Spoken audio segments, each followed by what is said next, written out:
Welcome, guys, to another episode of the Evolution Podcast. I've got a special guest here today. We're going to be talking about marketing. If you're a small business owner, if you're thinking about starting a business, then you're going to want to listen to this guest that I have on. She's going to be sharing some insights. She's excited. And Lauren, if you want to go ahead and introduce yourself. Yeah, hi. Thank you so much for having me. My name is Lauren Tilden. I'm an ex-corporate marketer turned small business owner. So I have two product-based small businesses, a retail store called Station 7 in Seattle. It's a physical store with lots of home goods and gifts that are mostly made locally here in Seattle. And then I also have a stationery business based on my watercolors. But in 2020, I kind of combined my experience as a marketer and my love for small business. And now I also host a podcast called Making Good, which is kind of like really where my heart is at most of the time, is in educating small business owners on how to do better marketing more consistently. So Okay. There's a lot there to unpack. So let's talk about the you say you're a small business owner, you're in the small business field. So what made you say you want to transition from a corporate setting to say, you know what, you want to go ahead and open your own business? yeah, I think I might have a different answer than most people here. And the answer is I didn't know that I wanted to be a small business owner. I just knew that my corporate life was not working for me. I was having some health issues. I was super burned out. I was super stressed out. And I was lucky enough to be in a position where I was able to just quit and get my legs under me and figure out what I wanted to do after that. So isn't a lot of people might say this, isn't being a business owner more stressful than being in a corporate world? It's an interesting question. I would not have thought it at that point. I certainly would say that I work harder. I work more hours. I care more.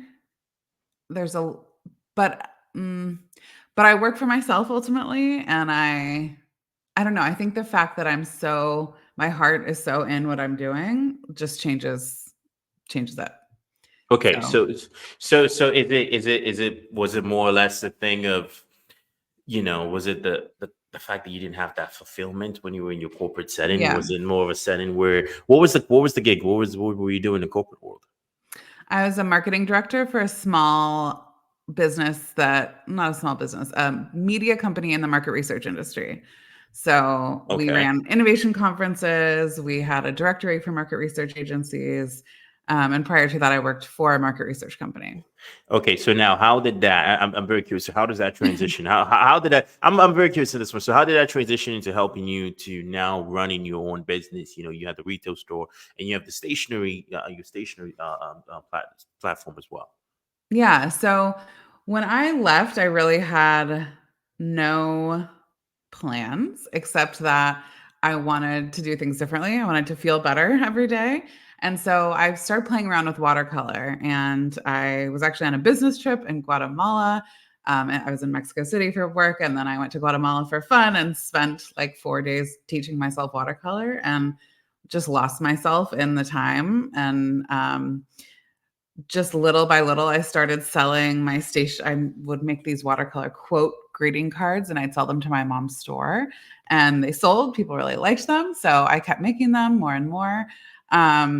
So really in the beginning, I had no intention of continuing with the marketing. I just thought, I'm done with corporate America. I'm done with my marketing career. Now I am a watercolor artist, and that's what I do. And then eventually I bought my mom's store from her. And so at that point, then I own a retail store and I do watercolor-based paper goods. And at that point, there was really no intention of continuing with any of the marketing. But I realized the more I got to know other small business owners and, had conversations with them and saw what they were struggling with, that actually my experience as a marketer had really helped me a lot, and that I knew a lot of things that had made my success possible and made it possible for me to, continue and grow and all of those things. And I was seeing a lot of other small business owners struggling with a lot of what I know to be pretty foundational things that I guess the industry can make it seem complicated. And I wanted to help people realize like actually marketing can be very simple. Just has to do a few things for you. You can design your own marketing strategy. You don't have to do what people tell you. And that's really where I started my business or my podcast from, was this point perspective of there's not a lot of great accessible education for small business owners that isn't overwhelming and doesn't make them feel just more behind than they started out with. So, yeah, I didn't really intend to bring the marketing career into what I do now, but it just kind of happened that way. And yeah, it's just kind of an interesting experience of like actually everything in my career and what I've studied and what I do now, like it's all kind of come together in an unexpected way that I wouldn't have been able to piece together before, but now I can see how they all relate. Interesting. And so what would you say, what is per se unique about what you're doing to grow a water? So the product is a watercolor greeting card. Watercolor based greeting cards. I'm trying to see if I have one behind Yeah, me. if you have, because I'm very curious to see, what, the watercolor greeting cards. I'm very curious to see, like, basically, okay, you're back. All right. Okay. So the greeting cards are based on watercolor designs. So this, one of the main differentiators is that they can be framed. They can be used as a card. This is actually a card inside the frame, but you can also frame it. So a lot of them they're just kind of plant inspired. It's a lot of flowers and house plants and flora. And most Is of it them hand are designed? Is it hand designed, or yeah, I hand watercolor them and then they're all prints. So I do the original and then I sell the prints. Okay. Because I thought you made each and every one yourself. I'm like, that's That's not scalable. that's not scalable. But okay, so what's the secret sauce then? Because I'm very curious, because we're all small business owners in a way. I run a business, and I'm very fascinated by how do you mind sharing the numbers, what you guys do? I don't share the numbers typically. Okay, all right. Let's not. IRS is watching, so let's not share the numbers. But no. So what's the unique? Um what makes your marketing strategy unique compared to some small business owner out there who basically, because having a physical retail store is probably one of the, especially in the digital age, it goes against the grain. Yeah, it's not easy, especially in the post-COVID era. We had to close our doors for months and we've had to adapt with a lot of different regulations, and we're still kind of recovering from COVID and we're lucky enough to still be in business, but I wouldn't say it's like, certainly it's been hard. When it comes to marketing, I think my secret sauce is simplifying it, because most small business owners that I work with don't have a business background. They love what they do. They make handmade stuff, or they're a graphic designer, or they're a photographer, and they got into business because they have something they love doing, not because they have a business background. And so it's really important to teach marketing in a way that's really accessible and simple and not overwhelming. So I guess I have a couple of things that I think set me apart. One is I just like to make marketing. You can talk about the customer journey. You can talk about all kinds of different things. I like to simplify it to 3 things that your marketing needs to do. It needs to help you get in front of new people. It needs to help you build relationships with those people. And it needs to help you convert those people to sales. So Okay. really simplifying into, So the first one, I'm actually taking notes here. So the first one is get in front of new people, okay? And then what's the second one? So once you get in front of new people, build relationships. Build relationships. Okay, and the third one is convert those relationships to sales. Okay, so how do you convert those relationships to sales?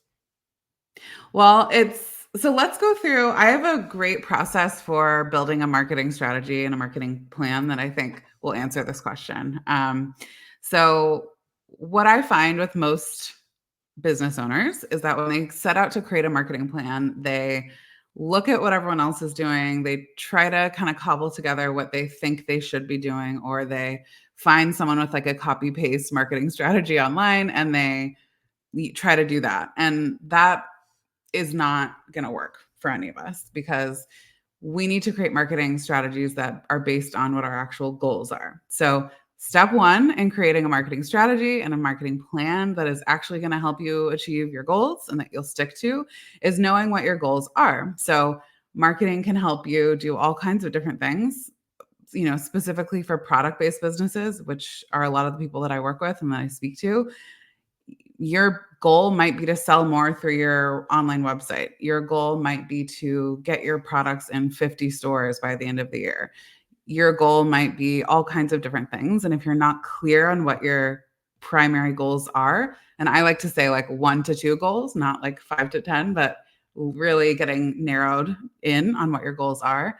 If you don't know what that is, you can't really design a strategy that's going to help you achieve your goals. So that's step one, is to really get clear on what is the goal.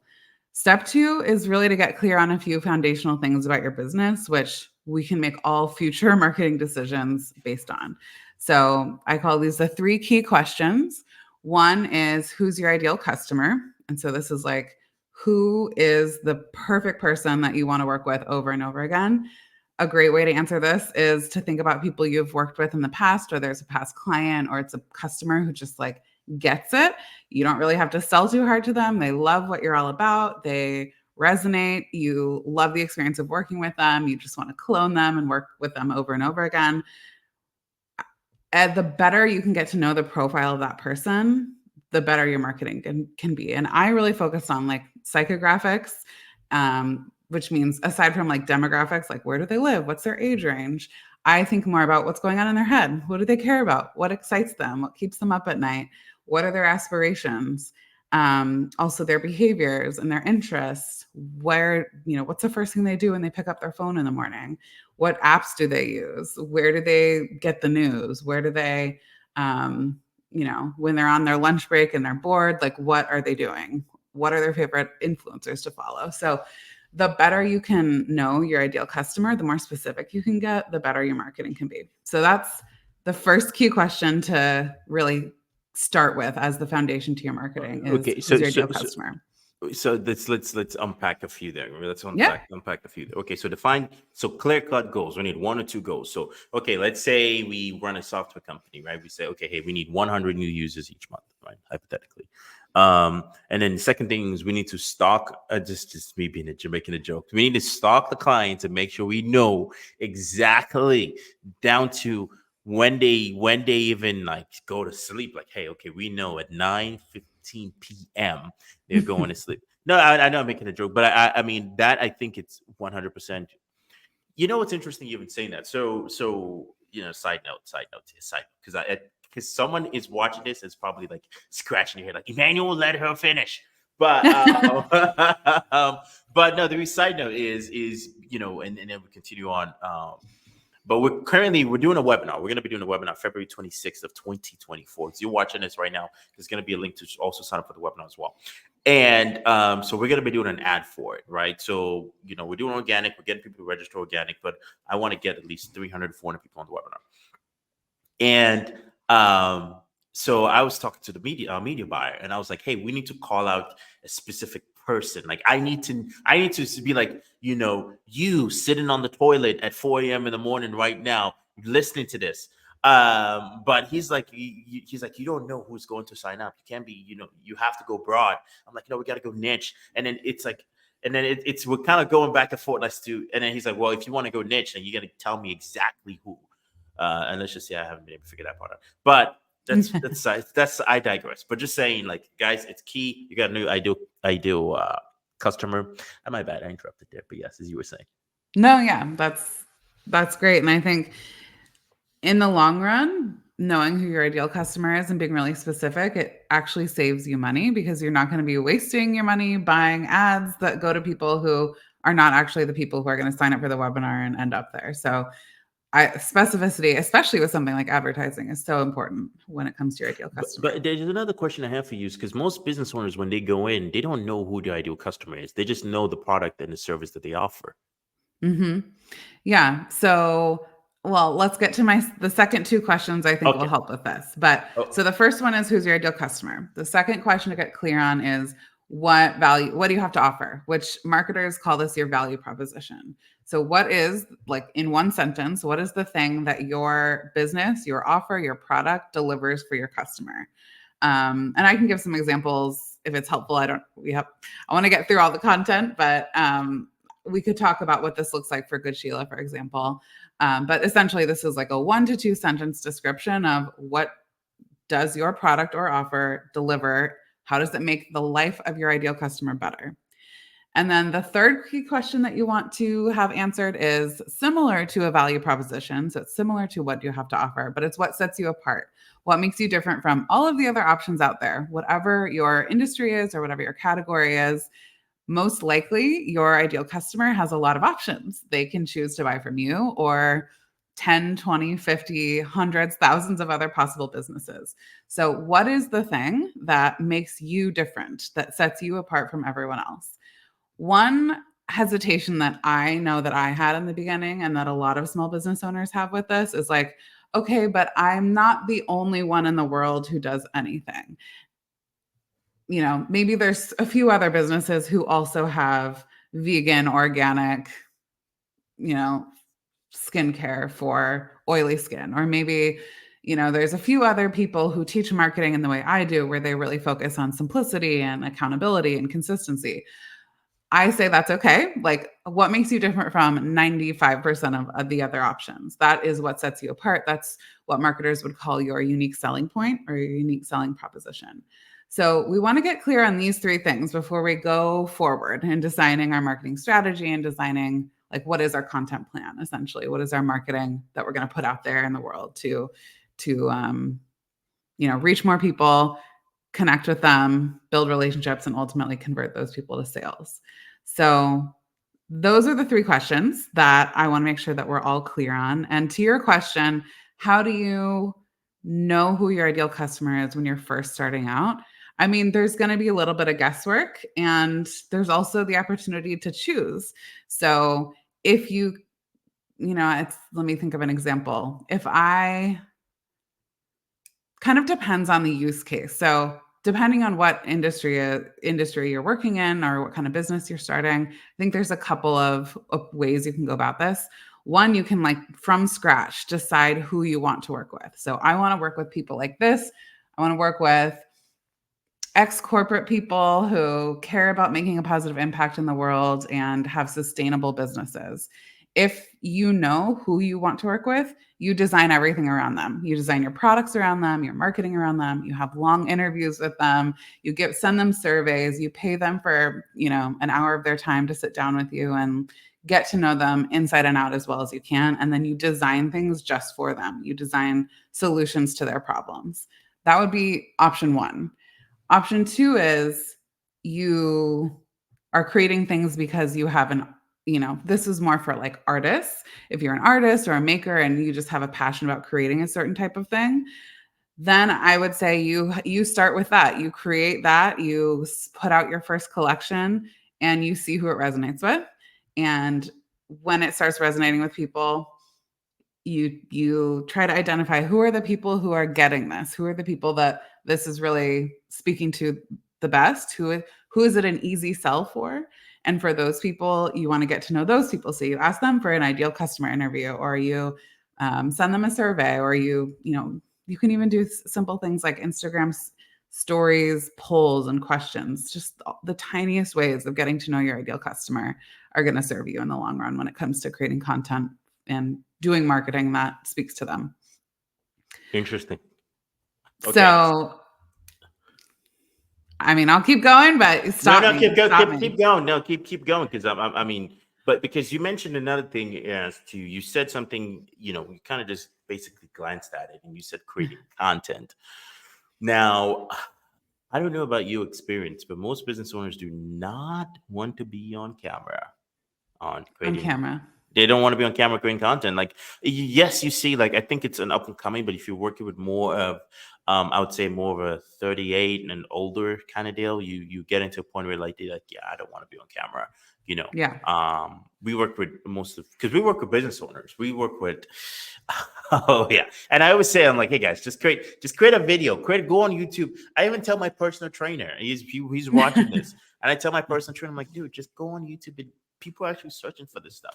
So, I Yeah. mean, what's your experience been like? Have you actually experienced a position where in which people are like kind of camera shy and not in a position they want to be out there?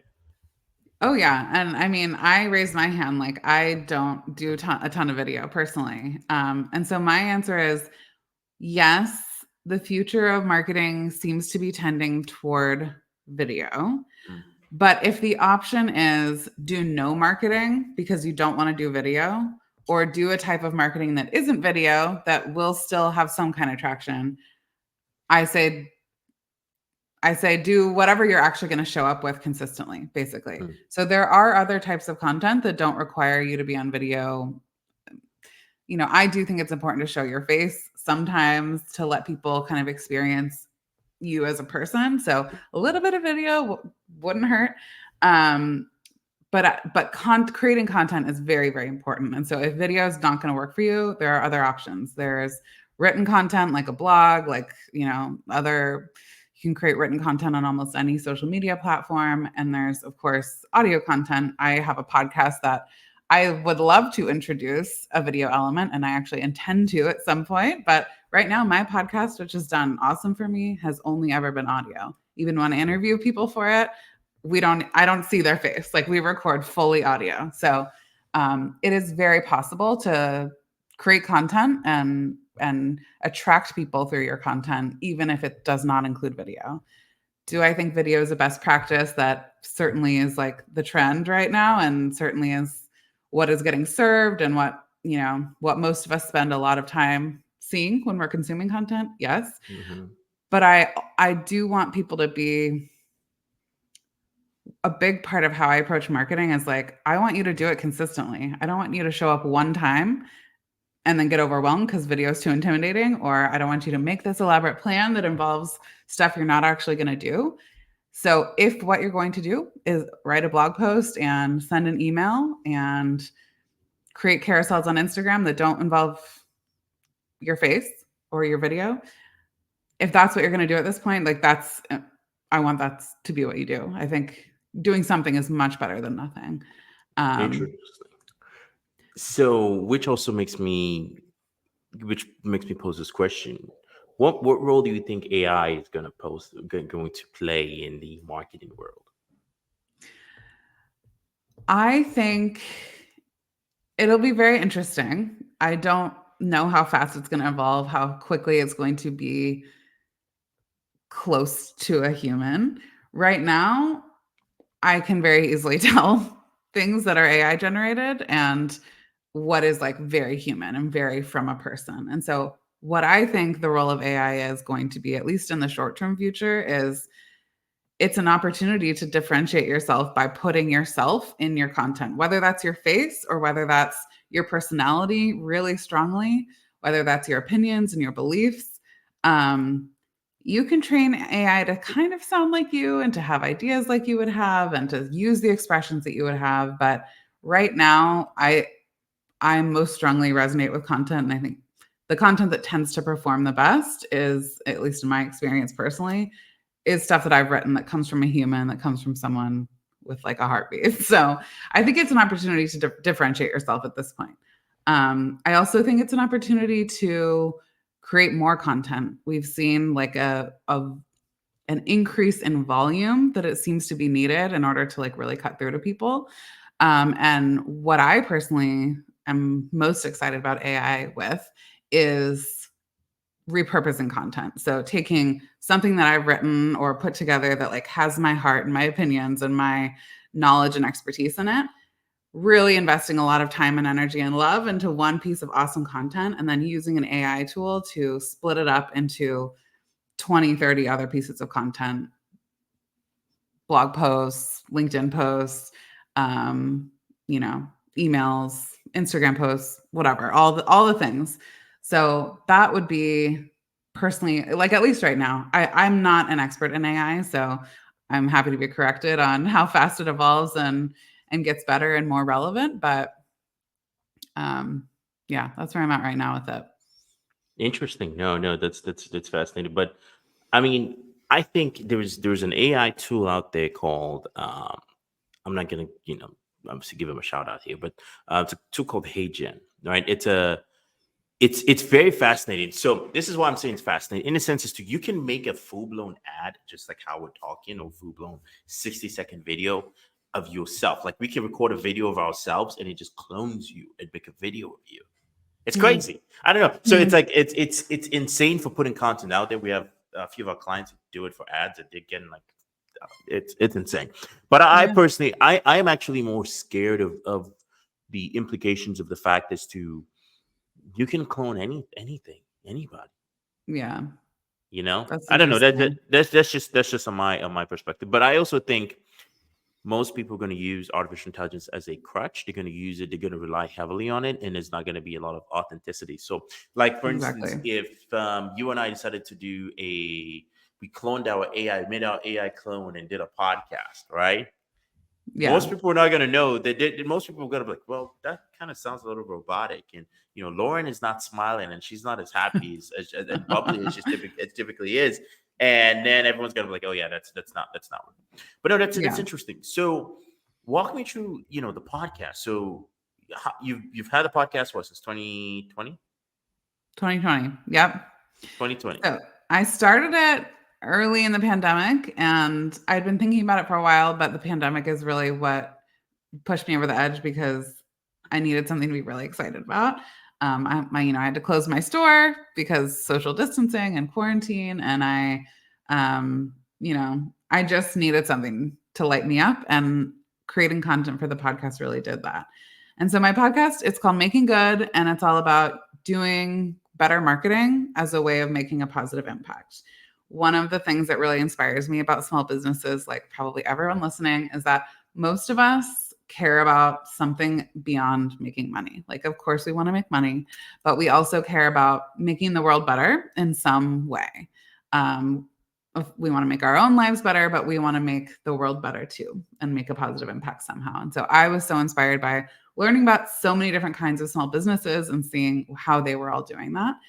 And in the beginning, the podcast was more strictly focused on just like small business, doing good through small business. But as it has evolved, I've like really grown into the belief in like, I believe more than ever now that great marketing is one of the most important ways that we can make bigger impacts through our businesses, because great marketing helps us have a bigger influence. It helps us have more opportunities. It helps us have more relationships. It helps us be able to give more money or put our, vote with our dollars or invest in things that matter to us. So I am so excited about the power of marketing for small businesses. And so as things have gone on, I would say in the last probably 100 episodes, the vast majority of them are about marketing, because my mission is really to help you all do better marketing so that you can see the results you want to see and therefore make the impact you want to make with your business.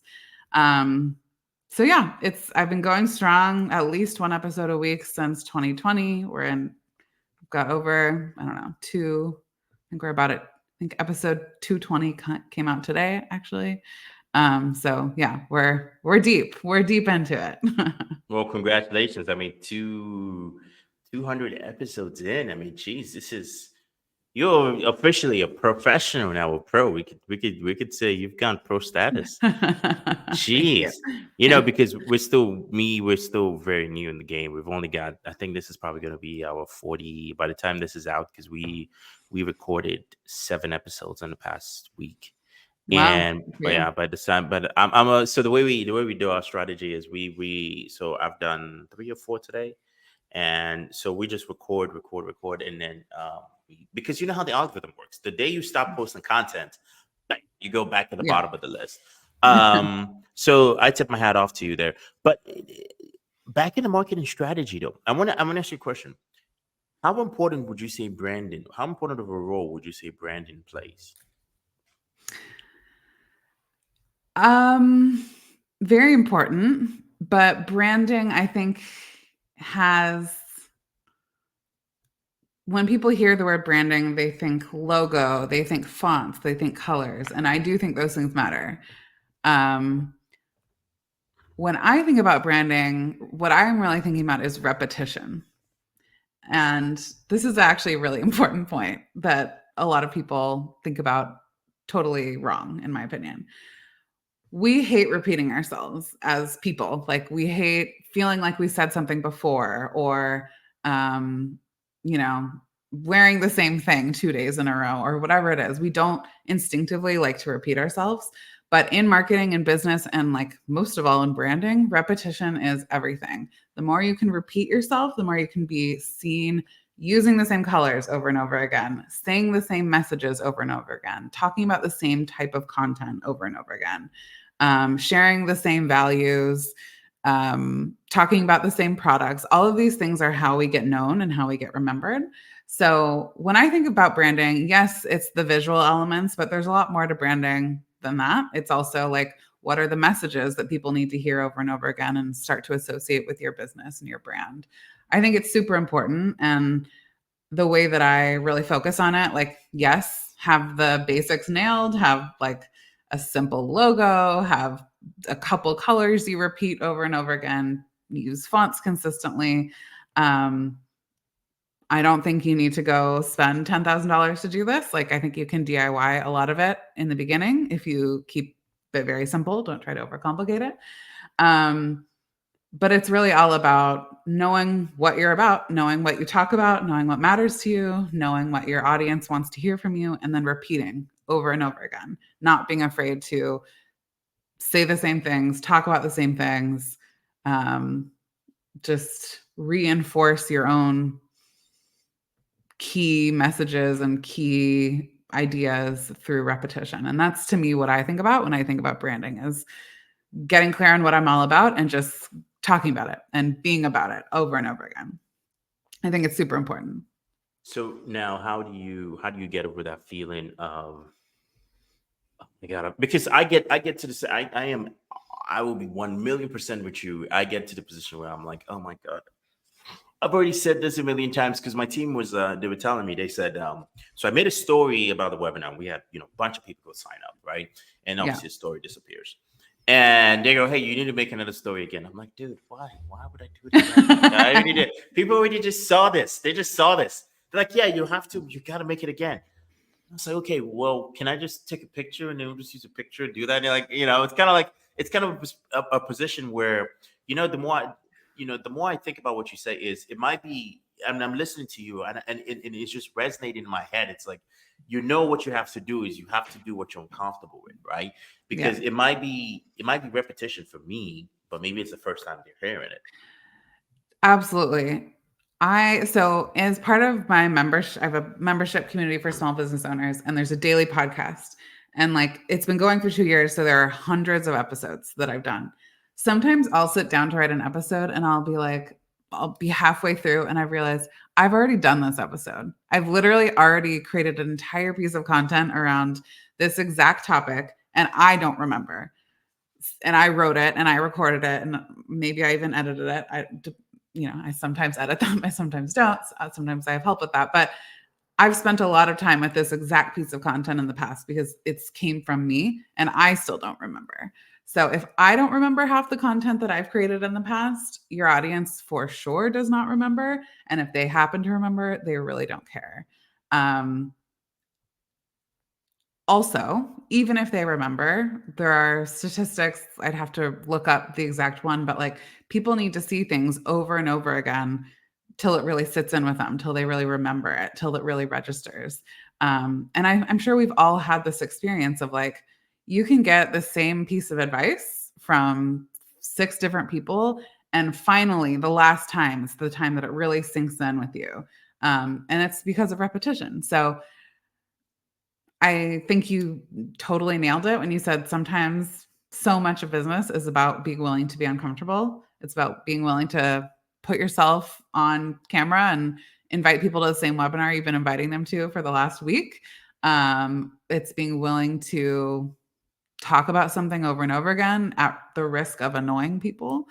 It's just, that's one of the most important things that you can do in marketing, is to just show up over and over again with the same message until it really finally hits. It's it's almost, listen to you, say that is an element of repetition for me, because I've heard other people say it like a million times. So I'm like, nah, it's all right. Just put an ad up. But then it's like the number you were looking for, it's 7 times. So people need to interact with your content or see your ad roughly about 7 times. That's the reason why, if you advertise, we always tell our clients, we're like, the first 7 days of advertising, you're not going to see, you might see a return, but it's not going to be as good of a return if your campaign, as opposed to your campaign running for 3 months. If your campaign's running for 3 months, oh my God, it's evergreen at that point. I mean, even in our end, it's a great, I hired the media buyer guy. I mean, we kind of butt heads a lot, but it's like, hey. But he had some stuff. He's like, we need to create evergreen ads. He's like, we need to create ads that people keep seeing every single day, so that whenever they see the ad, it's almost like people start to identify you with that. Like when we come up with podcasts, there was an old friend of mine I've known. She goes, "Hey, you're the podcast guy." I was like, podcast guy? I'm not a podcast guy. She goes, "Yeah." She goes, "I watch your podcast," and I'm like, "Oh, she's watched so much of my podcast that I become the podcast guy." I mean, it's almost like people start to identify you based off of what they see. They see of you, multiple times, and you all read repetition is key. And this is a lesson. Honestly, I'm actually getting educated from this. Yay! I'm actually getting educated from this, because there's a lot of things that I personally needed, to hear someone else say. And obviously, you've been in the business for since basically prior to the pandemic, and you've done something which is very, very fascinating as well. So, I just want to kind of emphasize, like, so much of success in business and marketing is not actually about the tactics and the strategies. It's about being willing to be uncomfortable, being willing to show up consistently, being willing to put things out there imperfectly. Like, so much of it is actually just mindset and like getting your head in the right space. I would say more of it by far is those things. Like, being willing to be uncomfortable is probably the number one thing that to me predicts like your success, because you don't grow in your comfort zone. So yeah, I really appreciate just hearing you talk about comfort zones and talk about the willingness to move outside them, because that's where everything happens. There's a saying that, I can't remember who said it, but credit to whoever it is. Comfort is the enemy of success. Right? It's like when you get comfortable is when comfort comes before destruction, because whenever you get comfortable, you let your guard down, you stop doing what you usually do. But the most interesting thing is I think why it's harder to be repetitive is because it is oftentimes boring. It gets boring. Like, I would say this, a lot of marketing, honestly, is boring. Most people see the exciting part, but it is boring. Like, for instance, obviously, you know what a sales funnel is, right? We design a funnel, and it's just like you're tracking. Most of it is data. It's data. It's like, okay, I put this ad out, or you use a color that for some reason people are turned off by the color, and then all of a sudden, okay, oh well, this landing page converted even more. It's honestly genuinely boring. But the boring things, I know you said it, that people don't want to make, money is not the reason why we get into business. But for me, I'm a big believer as to, if you don't make money, your kids get skinny. So, so make some more money. That's the course. That's the best. That matters. That's the best way to put it. So it's like, and especially if your marketing is not making you money, it's only a matter of time before your business is regarded by the IRS as a hobby. So what right now, as we wrap up, I want to get into this question here. I call them the dumb fun questions. Okay. Now, the reason why I like to give a little bit of history. All right. Shout out to I think it was our fourth guest. We had her on, and I said, we're going to be having I'm going to be asking you dumb questions. And she goes, "Oh, no questions are dumb. There's no such thing as dumb questions. They're fun questions." I was like, okay, well, trust me, they're going to be a little bit dumb, but all right. Cool. So here goes the dumb fun question. So question 1, do you think having a making good sandwich at your mom's retail store might be a good marketing strategy. No, because we don't sell sandwiches. Okay. All right. Well, I just want to say, FYI, these questions were written by the producer. She's here, so you can send her all the hate after Love it. this is over. Number two, with your expertise in marketing, do you think aliens would be good at it if they try?